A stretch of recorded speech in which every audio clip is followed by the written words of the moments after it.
What's up mga idol, no? Bali mga idol, meron lang ako ipapakita sa inyo or meron lang akong sasabihin din sa inyo or i-share mga idol. Bali, si customer is taga Cotabato mga idol. No? Then nagpagawa siya sa atin, hindi ganto, no? Hindi gantong isang buong board setup, no? Example ito, no? So hindi yan yon mismo yung pinagawa niya.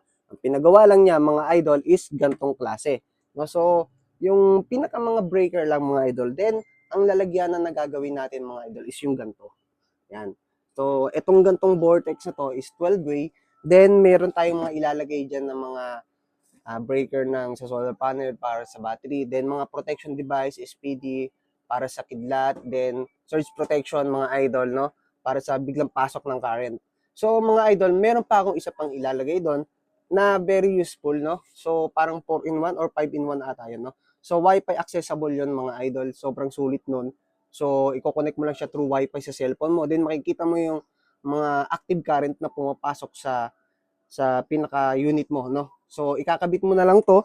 So, ito is plug and play na lang to, no? So, 12 volts hanggang 48 volts po. Pwede naman to yung gagawin natin dito sa unit na to, no? So, PM lang mga idol kung interesado kayo or kung wala pa kayong mga breaker set mga idol, no?